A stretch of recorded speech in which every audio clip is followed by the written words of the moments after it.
ہم سب کو صراط مستقیم پر چلنے کی توفیق عطا فرمائے۔ حضرات گرامی قدر، علماء کرام کی موجودگی میں گفتگو کرنا، میں تو ایک طالب علم ہوں اور تقریر کرنا تو ممکن نہیں ہے، بس تھوڑا سا سبق سناؤں گا، اگر اس میں کوئی غلطی کوتاہی ہوگی تو علماء کرام اصلاح کر دیں گے۔ اور در حقیقت ہمارے ایک دوست ہیں علامہ شاہ نواز القادری صاحب، جن کا خطاب تھا، وہ کسی مصروفیت کی وجہ سے نہیں آ سکے تو اچانک انہوں نے مجھے بھیجا ہے، تو جو کچھ بیان ہوگا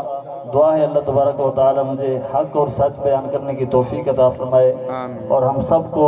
سننے سمجھنے اس پر عمل کرنے کی توفیق عطا فرمائے۔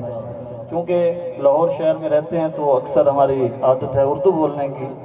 تو کوشش اگر پنجابی میں بولوں گا کوشش کروں گا، لیکن الفاظ مکس ہو گئے تو اس چیز کی معذرت ہے۔ حضرات گرامی قدر، سب تو پہلے تے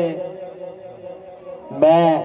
درود پاک دے حوالے نال تو دسیا بھی ہے بھی زبان بھی حضور دے واسطے ہے، اس دے باوجود بھی لوگاں نے توجہ نہیں کیتی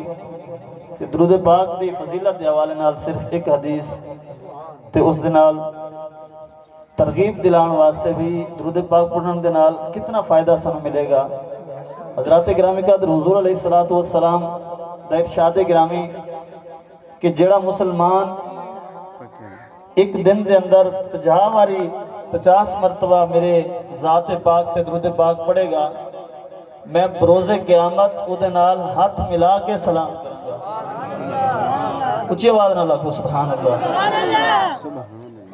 مصافحہ کر کے سلام کروں گا۔ اج کوئی دنیا دار بندہ، کوئی عہدیدار ہوئے، کوئی ایم پی اے، کوئی ایم این اے، کوئی صدر، کوئی